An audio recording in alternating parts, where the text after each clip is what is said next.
الشيطان الرجيم بسم الله الرحمن الرحيم واللاتي يأتين الفاحشة من نسائكم فاستشهدوا عليهن أربعة منكم فإن شهدوا فأمسكوهن في البيوت حتى يتوفاهن الموت أو يجعل الله لهن سبيلا واللذان يأتيانها منكم فآذوهما فإن تابا وأصلحا فأعرضوا عنهما إن الله كان توابا رحيما إنما التوبة على الله للذين يعملون السوء بجهالة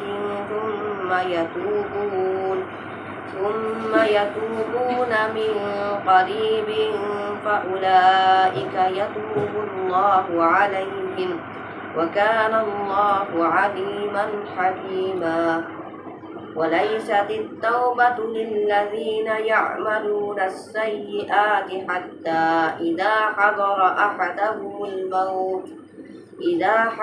أحدهم الموت قال إني تبت الآن ولا الذين يموتون وهم كفار أولئك أعتدنا لهم عذابا أليما. أعوذ بالله من الشيطان الرجيم بسم الله الرحمن الرحيم واللاتي يأتين الفاحشة من نسائكم فاستشهدوا عليهن أربعة منكم، اور تمہاری عورتوں میں سے جو یأتین الفاحشۃ بے حیائی کا ارتکاب کرے. عطایاتی اتیان کا معنی آنا، الفاحشہ کے معنی بے حیائی. بے حیائی پر آئے یعنی بے حیائی کرے تو اس کو کہتے ہیں بے حیائی کا ارتکاب کرے، یعنی گناہ کا کام کرے، زنا کر لے. فاستشہدوا علیہن اربعۃ منکم، تو ان کے زنا کے ثبوت کے لیے خالی کسی نے کہہ دیا کہ تمہارے بیوی نے زنا کر لیا ایسا کام نہیں چلے گا. 4 گواہ گواہی دے، سمجھے؟ 4 مرد گواہی دے، اپنے آنکھوں سے دیکھنے کی گواہی دے کہ میں نے اپنے آنکھوں سے دیکھا. اس طرح 4 مرد کے، 1 سے نہیں ہوگا، 2 سے نہیں ہوگا، 3 سے نہیں ہوگا، مکمل 4 آدمیوں کی گواہی سے زنا کیا ہوگا؟ ثابت ہوگا. سمجھے؟ اگر 1 نے گواہی دی، 2 نے گواہی دی یا 3 نے گواہی دی، ان کی گواہی مردود ہے، معتبر نہیں ہے، بلکہ ان کے اوپر الٹا حد قذف جاری ہوگا. کیا جاری ہوگا؟ یعنی تہمت لگانے کا سزا ان پر جاری ہوگی. سمجھے؟ کتنے؟ والذین یرمون المحصنات ثم لم یأتوا بأربعة شہداء فاجلدوہم 80 جلدہ.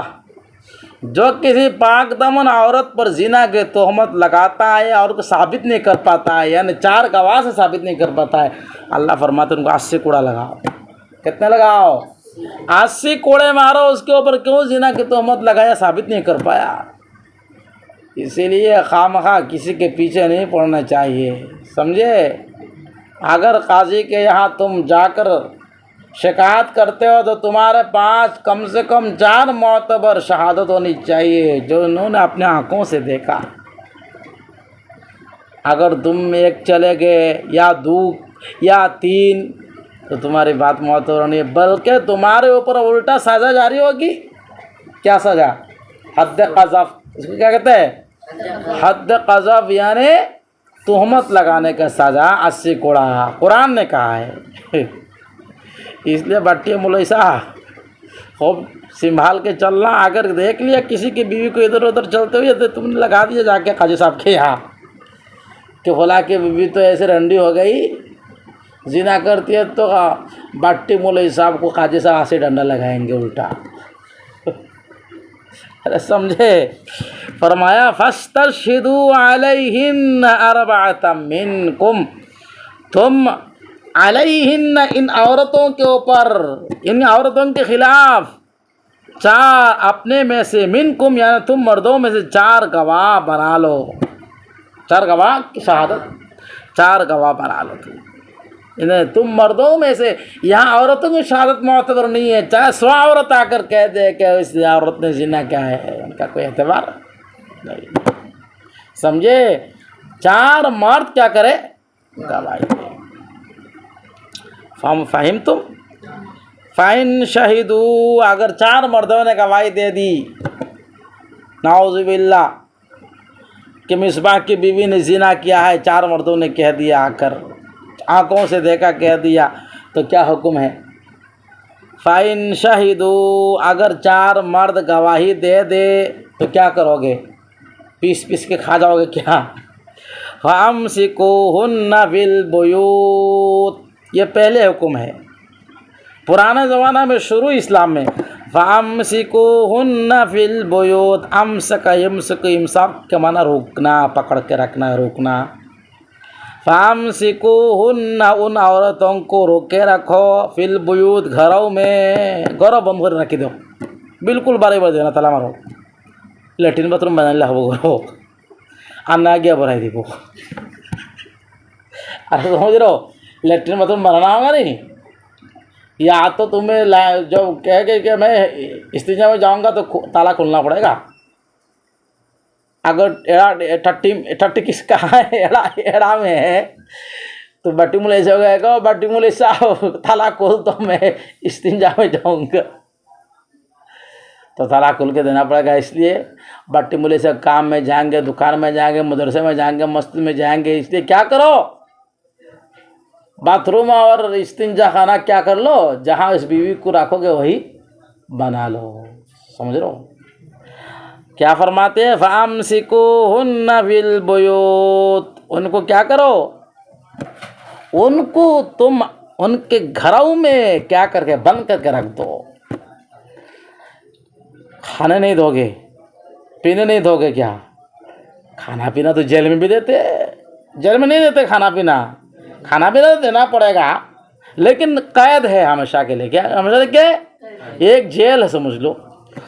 حَتَّى يَتَوَفَّاهُنَّ الْمَوْتِ یہاں تک کہ ان کو موت آ کر کیا کر لے ان کو موت لے لے, یعنی ان کو موت آ جائے, یعنی عمر قیدی, عمر قید. سمجھ رہے ہو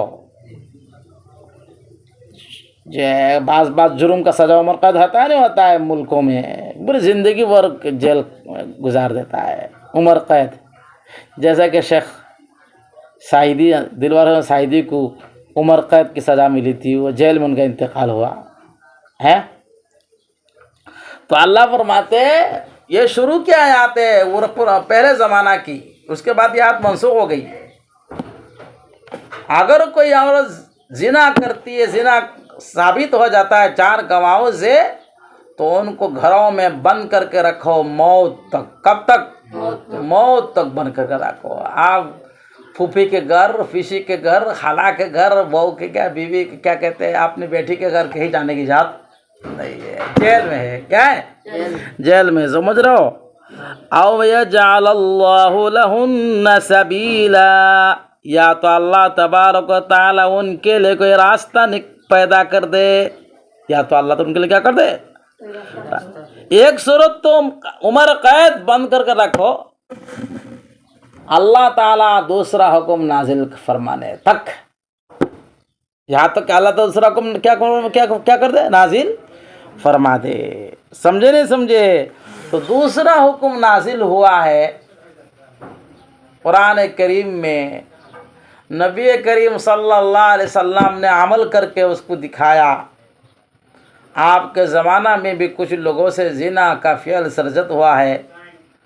شادی شدہ مرد, شادی شدہ عورت اگر زنا کرتا ہے, جن کی شادی ہو چکی ہے, اگر وہ زنا کا ارتکاب کرتے ہیں, ناجائز کام کرتے ہیں, تو ان کی سزا ہے سنسار. کیا ہے؟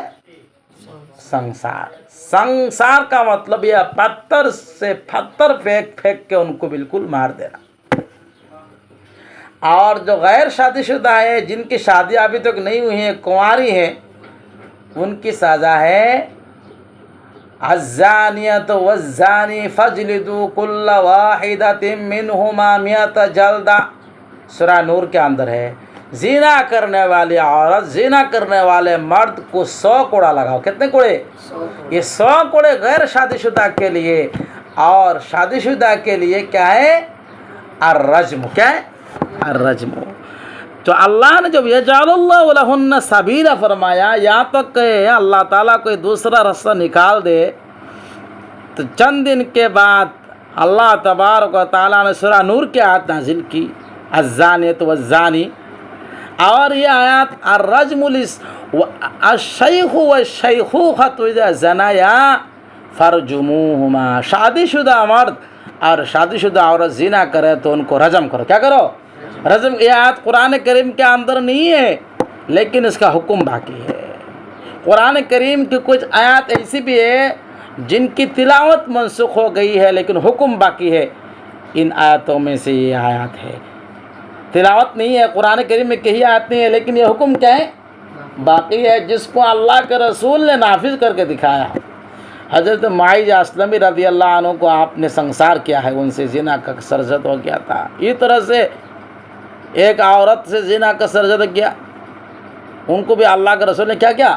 سنسار کیا۔ اس لیے حضرت رئیس المفسرین ترجمان القرآن حضرت عبداللہ بن عباس رضی اللہ عنہ سبیلا کے تفسیر فرماتے ہیں، سبیلا کے تفسیر جو اللہ دوسرا راستہ نکالے اس کے تفسیر کرتے ہیں حضرت ابن عباس جو سب سے بڑے مفسر ہے۔ الرجم للسیب والجلد للبکر، والجلد للبکر، الرجم للسیب والجلد للبکر، یعنی رجم جو ہے وہ شادی شدہ کے لیے اور غیر شادی شدہ کے لیے کیا ہے؟ کوڑے ہے۔ کیا ہے؟ کوڑے ہے۔ یہ سبیلاً کی تفسیر کس نے کی؟ رئیس المفسرین ترجمہ القرآن حضرت عبداللہ بن عباس نے۔ اللہ کے رسول نے یہ نافذ کر کے دکھایا ہے، سمجھے؟ اگرچہ شادی شدہ مرد اور عورت کے لیے قرآن کریم میں آیات نہیں، آیات تلاوت منسوخ ہے، لیکن حکم کیا ہے؟ باقی ہے۔ حضرت عمر فاروق رضی اللہ عنہ فرماتے ہیں، اللہ انزل اللہ تبارک و تعالی الکتاب علی رسولہ ومما نزل علی رسولہ آیت الرجم للسیب، جس قرآن کو اللہ نے نازل کیا اس قرآن کی ایک آیات یہ بھی ہے، یہ ایک حکم یہ بھی ہے کہ رجم کس کے لیے ہے؟ سیب کے لیے، یعنی شادی شدہ کے لیے رجم کی سزا ہے۔ سمجھے نہیں سمجھے؟ اس لیے شادی شدہ کے لیے کیا ہے؟ رجم ہے، اور غیر شادی شدہ کے لیے کیا ہے؟ 100 کوڑے ہے۔ کتنے کوڑے؟ الزانیۃ والزانی فاجلدوا کل واحد منہما مئۃ جلدہ حتی یتوفاہن الموت، یہاں تک کہ ان کو موت آ جائے۔ عمر قید کر دو، افسر کی بیوی کو عمر قید کر دو۔ او یجعل اللہ لہن سبیلا، یا تو اللہ تعالیٰ ان کے لیے کوئی دوسرا راستہ نکال دے۔ تو جب دوسرا راستہ اللہ نے نکال دیا تو پہلے والا حکم کیا ہو گیا؟ منسوخ ہو گیا۔ جو قوم عمر قید کی جو سزا تھی، زندگی بھر گھر میں بند کر کے رکھو، یہ سزا کیا ہو گئی؟ منسوخ ہو گئی۔ واللذان یأتیانہا منکم فآذوہما فَإِن تَابَا وَأَصْلَحَا فَأَعْرِضُوا عَنْهُمَا۔ واللذانی تسنیہ ہے نا، اور وہ دو یأتیانہا جو اس کے مرتکب ہو جائے حاجب الفاحشہ، منکم تم میں سے، یعنی تم میں سے، منکم کا مرجع کیا ہے؟ تم میں سے، تم مردوں میں سے اگر کوئی اس بے حیائی کا مرتکب ہو جائے، فآذوہما، دو آدمی، اکیلا تو زنا نہیں ہوتا ہے، دو آدمی اگر زنا میں ملوث ہو جائے، فآذوہما، تو ان دونوں کو تکلیف دو۔ کیا کرو؟ تکلیف دو۔ کیا کرو؟ تکلیف دو۔ یہاں پر اللذانی یہ تسنیہ مذکر کے لیے ہے نا، اس لیے قاضی ثناء اللہ پانی پتی رحمۃ اللہ علیہ اور بہت سارے مفسرین نے اس کا مشتاق قرار دیا. دو مرد یعنی دو مرد نعوذ باللہ مل کر اگر اپنے جنسی خواہشات کو پوری کرتے ہیں یعنی قوم لوط والا عمل کرتے ہیں نعوذ باللہ، سمجھ رہے ہو، تو فرماتے ہیں فآذوہما، ان کو کیا کرو؟ تکلیف دو. تکلیف کیا دو؟ یا اللہ تبارک و تعالیٰ نے یہاں تو بیان نہیں کیا ہے، یہاں کیا تکلیف دو. حضرت ابن عباس رضی اللہ عنہ نے ایک موقع پر فرمایا ان کو گالی بکو، جوتوں سے مارو، ایسے سمجھے. لیکن مفسرین، جمہور مفسرین کا کہنا یہ ہے کہ حاکم اس کا فیصلہ کرے گا، یعنی جو قاضی جو فیصلہ کریں گے نا، جو بچار کرتے ہیں قاضی، جج کے ہاتھ مقدمہ جائے گا، جج ہی تو فیصلہ کریں گے. وہ جو سزا تجویز کریں گے اس کو تکلیف دینے کے لیے وہی سزا ہوگی، سمجھے. جب اللہ نے مینشن نہیں کیا ہے، اللہ نے اس کو متعین نہیں کیا، تو جج کے حوالہ ہے، قاضی کے حوالہ ہے اور حکیم کے حوالہ ہے. وہ جو سزا مناسب سمجھیں گے وہ سزا دیں گے. فہم تم؟ ایک مفہوم تو یہ، یعنی دو مرد مل کر خواہشات پوری کرے نعوذ باللہ، یعنی قوم لوط والا عمل کرے تو یہ سزا ہے کہ ان کو تکلیف دو، یعنی وقت کے عادل، وقت کے بادشاہ، وقت کے قاضی جن جو فیصلہ کرتے ہیں وہ جو سزا تجویز کریں گے وہی سزا ان کو دو. سمجھے نہیں سمجھے؟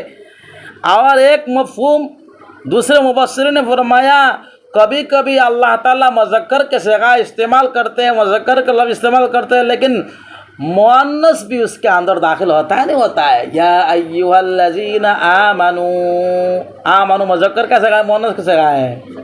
تو خالی اللہ نے بیٹوں کو خطاب کیا، بیٹیوں کو خطاب نہیں کیا، لڑکوں کو مردوں کو خطاب کیا، عورتوں کو خطاب نہیں کیا. یعنی اس میں یعنی عورتیں بھی اس کے اندر کیا ہے؟ شامل ہے. اس کے تغلیب کیا کہتے ہیں؟ تغلیب کا قاعدہ کیا کہتے ہیں؟ تغلیب کا قاعدہ، یعنی تقریباً اللہ نے مردوں کو ذکر کیا لیکن ان کے انڈر میں عورتیں بھی ہیں، ان کے تحت میں عورتیں بھی ہیں. اس اعتبار سے ہو جائے گا جو دو مرد اور عورت یأتیانہا حاضمر کا مرض الفاحشہ، اس بے حیائی کو کرے تم میں سے، فآذوہما ان کو تکلیف دو. تکلیف دو تو تکلیف سے مراد کیا ہے؟ وہی البکر السیب، الجلد للسیب والبکر کیا کہتے ہیں؟ الجلد للسیب، سوری البکر الرجم للسیب والجلد للبکر. جب تک یہ الزانیۃ والزانی فاجلدوہما یہ آیت نازل نہیں ہوئی اور شیخ و شیخت زنا فرجما نازل نہیں ہوئی، اس وقت تک تو تکلیف دی جاتی تھی. قاضی اپنے مناسب سمجھ کر اس کو پریشان کرتے تھے، مارتے تھے، پیٹتے تھے.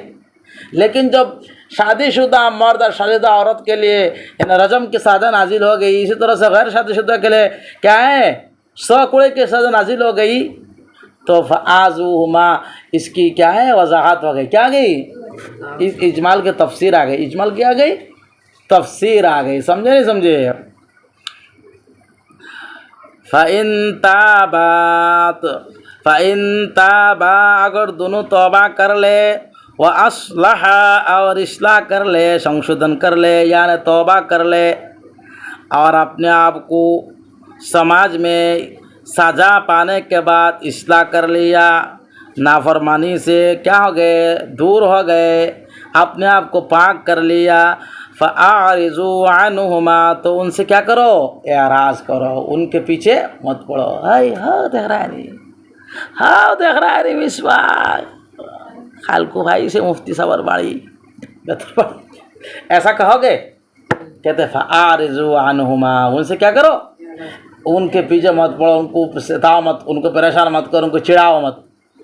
اگر سزا مل گئی اور توبہ کر لیا تو ان کو چھڑانے کا کوئی حق نہیں ہے. ارے سمجھ رہے ہو رے حذیفہ؟ اگر کسی نے کوئی گناہ کر لیا اور اس نے توبہ کر لیا اور تم نے اس کو چڑھایا، اللہ تبارک و تعالیٰ تمہارے موت سے پہلے اس گناہ میں تم کو مبتلا کرے گا، نعوذ باللہ. حدیث کا مفہوم بتا رہا ہو، اس لیے کسی کو مت چڑھاؤ۔ ارے سمجھ رہے ہو، اگر کسی نے گناہ کیا، اس نے توبہ کر لیا، تم نے اس کو چڑھایا ہے، اللہ تمہیں اس گناہ میں مبتلا کر دیں گے موت سے پہلے پہلے، تم بھی پھنس جاؤ گے اس مصیبت میں۔ سمجھے نہیں سمجھے؟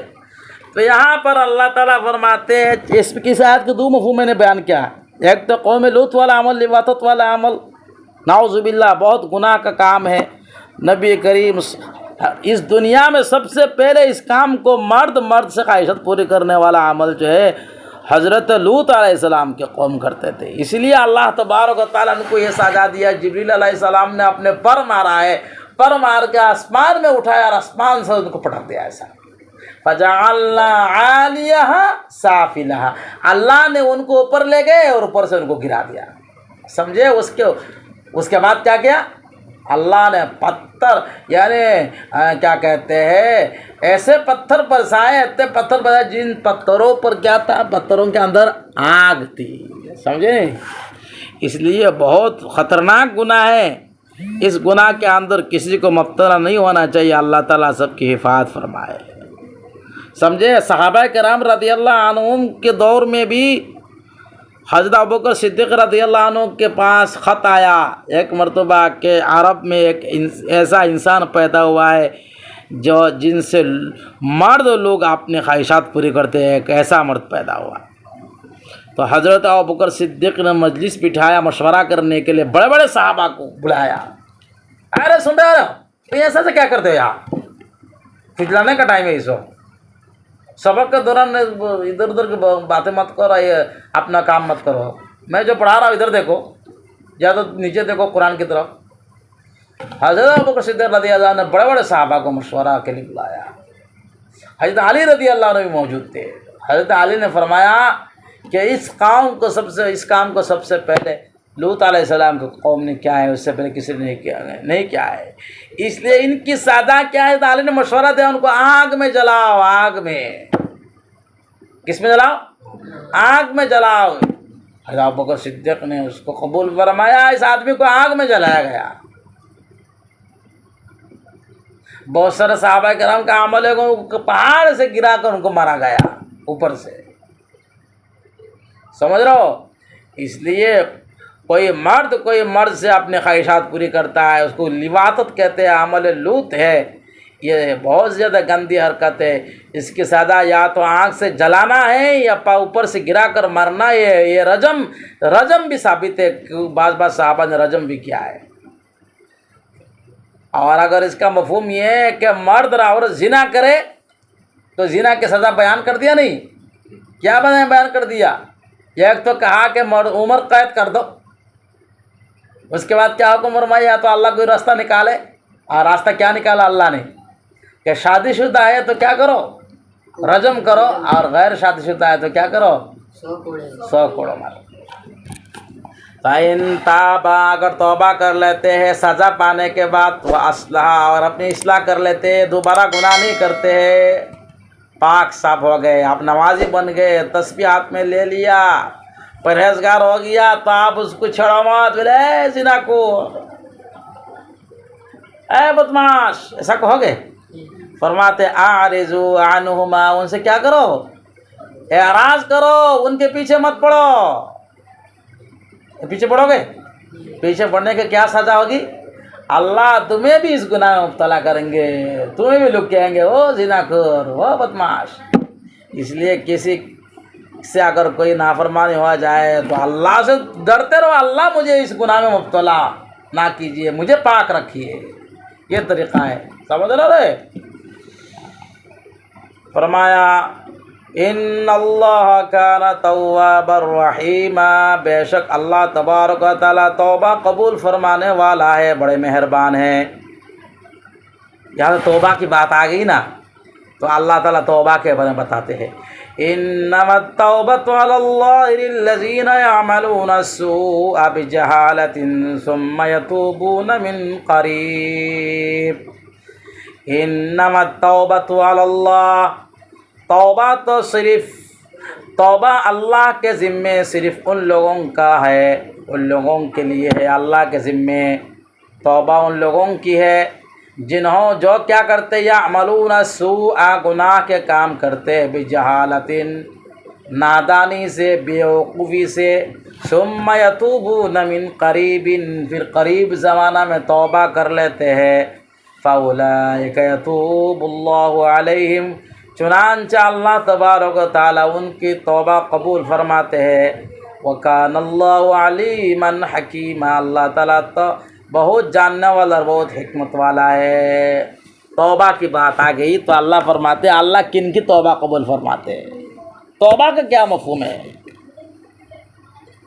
توبہ کے کتنے درجے ہیں؟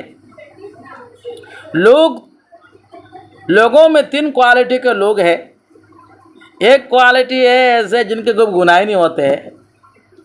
اللہ کے مخلوقات میں ایسے بھی مخلوق ہے جن کے کوئی گناہ نہیں ہوتا ہے، ایسے مخلوق کون ہے بتاؤ؟ انبیاء ہے، فرشتے ہیں، تو ان کو توبہ کی ضرورت ہی نہیں ہے۔ انبیاء علیہ السلام تو معصوم ہے، ان کو توبہ کی ضرورت ہی نہیں ہے، اگر اللہ سے استغفار کرتے ہیں تو ان کے رفع درجات کے لیے ہوتا ہے۔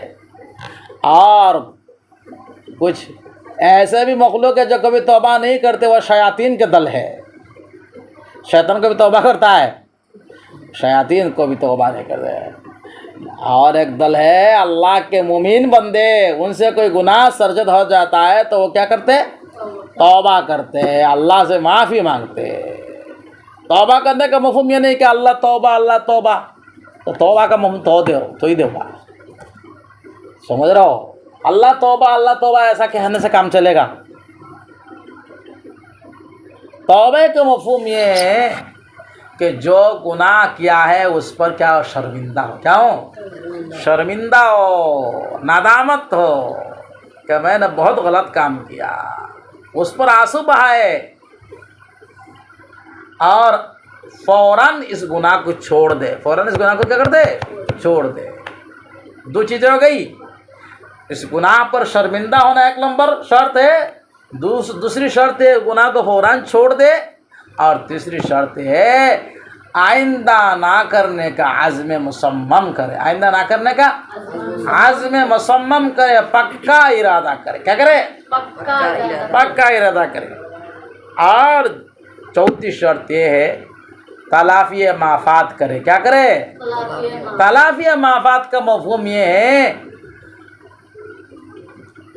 اس گناہ کی وجہ سے جو اگر اللہ کے حق جو ضائع ہوا ہے، مثلا نماز چھوڑا، روزہ چھوڑا ہے، زکوٰۃ ادا نہیں کی، حج نہیں کیا جو فرض تھا اس کے اوپر، یہ تو اللہ کا حقوق ہے نا، ان کو ادا کرنا شروع کر دے۔ بہت سارے زندگی میں بہت سارے نمازیں انہوں نے نہیں پڑھی تو اللہ کا حق ضائع کیا نا؟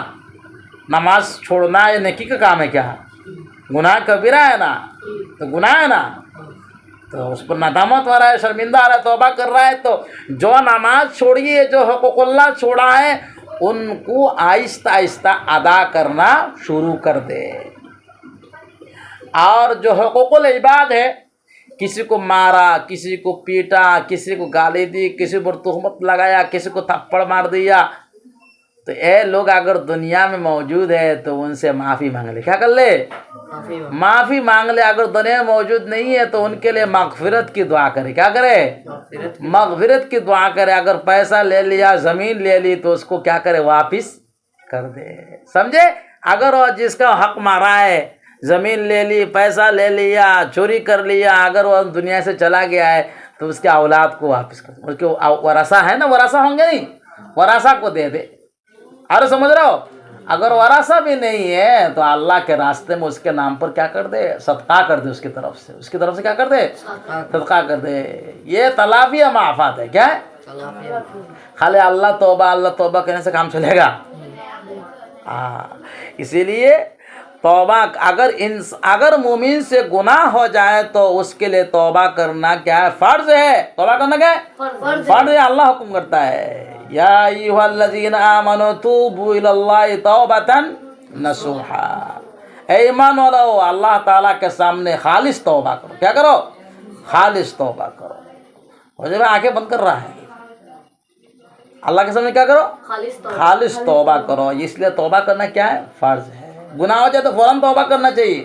جو توبہ کر لیتا ہے اللہ تعالیٰ بڑا خوش ہوتا ہے، معاف کر دیتا ہے. التائب من الذنب کمن لا ذنب لہ، گناہ سے توبہ کرنے والا ایسا ہے جس کا کوئی گناہ ہی نہیں ہوا. ارے سمجھے؟ اور توبہ کا مفہوم کیا؟ الندم توبۃ، شرمندہ ہونا چاہیے، گڑ گڑانا چاہیے، آئندہ نہ کرنے کا عزم مصمم ہونا چاہیے. سمجھے؟ اگر حقوق اللہ ہے اس کو ادا کرنا شروع کرے، اگر حقوق العباد ہے اس کو بھی ادا کرنا شروع کر دے، اس کی کوشش کرے. یہ توبہ ہے. توبہ کرنے سے اللہ تعالیٰ پچھلے گناہ سب کیا کر دیتے؟ معاف فرما دیتے. اس کی زندگی نئی زندگی شروع ہوتی ہے. اس لیے اگر زنا کا کام ہو گیا تو اللہ فرماتے ہیں سزا پانے کے بعد اگر تم نے توبہ کر لی تو اللہ تعالیٰ توبہ قبول فرمائیں گے. سمجھ رہے ہو؟ انما التوبۃ علی اللہ للذین یعملون السوء بجہالۃ. دنیا میں کوئی گناہ ایسا نہیں ہے جو بغیر توبہ کے بغیر معاف نہ ہو. جتنے بھی گناہ ہو سکتا ہے توبہ کا دروازہ کھلا ہوا ہے قیامت تک. اور انسان کے موت سے گرگرا اور حالت نیزہ شروع ہونے سے پہلے تک اللہ تعالیٰ توبہ قبول فرماتے. سمجھے؟ سارے دنیا بھر کے گناہ کر لیا، پہاڑ کے برابر کر لیا، آسمان تک اس کے گناہ پہنچ گیا، آج تک دنیا بھر گیا. اللہ فرماتے یا عبادی الذین اسرفوا علی انفسہم لا تقنطوا من رحمت اللہ ان اللہ یغفر الذنوب جمیعا. آئے میرے بندو، جنہوں نے اپنے نفس پر ظلم کیا، گناہ کیے، وہ میری رحمت سے کیا نہ ہو؟ مایوس نہ ہو. میں سارے گناہ کو کیا کرنے والا ہوں؟ معاف کرنے والا ہوں. سمجھے؟ اس لیے فرمایا انما التوبۃ علی اللہ، توبہ تو اللہ کے ذمے قبول کرنا، للذین، ان لوگوں کے لیے ہے، یعملون السوء، جو نافرمانی کرتے، گناہ کا کام کرتے، بجہالۃ، جہالت سے مراد ناواقفیت سے، اس کا انجام کیا ہوگا پتہ نہیں ہے. سمجھے؟ نادانی سے، بیوقوفی سے. جو جتنے لوگ گناہ کرتے ہیں اس کو گناہ جانتے نہیں ہے کیا؟ بھائی نماز جو نہیں پڑھتا ہے وہ نہیں جانتا ہے نماز فرض ہے. جو سود کھاتا ہے وہ نہیں جانتا ہے سود حرام ہے. جانتا ہے اس کے باوجود بھی کرتا ہے. تو یہاں اگر بھی جہالت کا مفہوم یہ مراد لیا جائے، جو گناہ کرتے ہیں انجان ہو کر، کیا مفہوم ہوگا؟ تو سارے لوگ تو گناہ کرتے ہیں، جان بوجھ کر گناہ کرتے ہیں. انجانے کون گناہ کرتا ہے؟ بہت کم لوگ گناہ کرتے ہیں. سود کھانے والا نہیں جانتا ہے سود حرام ہے. پنکھا چالو کر دو بھائی. اس کا تو اسی لیے جہالت کا مفہوم یہ ہوا کہ اس گناہ کا انجام کیا ہوگا آخرات میں اس کو اس کا پتہ نہیں ہے. گناہ کے نشہ میں آ کر گناہ کر رہا ہے، اس کا انجام آخرت میں کیا ہوگا اس کا علم نہیں ہے. بجہالت کا مفہوم یہ ہے. ایک مفہوم تو یہ ہے. دوسرا مفہوم یہ ہے بجہالت کا، یعنی جو گناہ کرتے ہیں نادانی سے، بیوقوفی سے، بیوقوف بن کر. سمجھے؟ ثم یتوبون من قریب، پھر توبہ کرتے اللہ کے سامنے، اپنے گناہ پر شرمندہ ہوتے ہیں. من قریب، قریب زمانہ میں. قریب زمانہ سے مراد کیا ہے؟ قریب زمانہ سے مراد موت تک کے زمانہ، موت سے پہلے تک کے زمانہ کو قریب کہا جاتا ہے. سمجھے؟ ان اللہ یقبل توبۃ العبد حتی یغرغر. اللہ تعالیٰ بندے کے توبہ قبول فرماتا ہے. کب تک قبول فرماتا ہے؟ غرغرہ آنے تک. غرغرہ سمجھتے ہو؟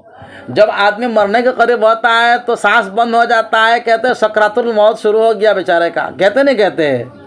بلے سکرات حالت المدے روا افسر سکرات حالت المدے عبار مربی صاحب کوئی نہیں. تو سکرات کے آثار شروع ہونے سے پہلے تک توبہ کا دروازہ کھلا ہوا ہے. ارے سمجھے؟ یہ قریب کا مفہوم ہے. یہ قریب کا مفہوم ہے. سمجھے نہیں سمجھے؟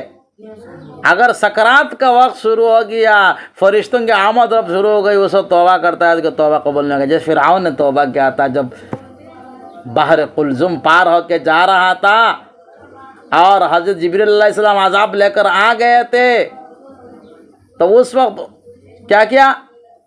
فرعون نے توبہ کیا، میں بنی اسرائیل موسیٰ اور حضرت کیا ہے ہارون کے رب پر ایمان لاتا ہوں، تو اللہ نے کیا کہا؟ الآن وقد عصیت قبل، آپ توبہ کرتے ہو اس سے پہلے نافرمانی کی۔ اس لیے قریب کے مفہوم میں کیا داخل ہے؟ موت کے آثار شروع ہونے سے پہلے تک، موت کے آثار شروع ہونے سے حالت یاس کہتے ہیں اس کو، کیا کہتے ہیں؟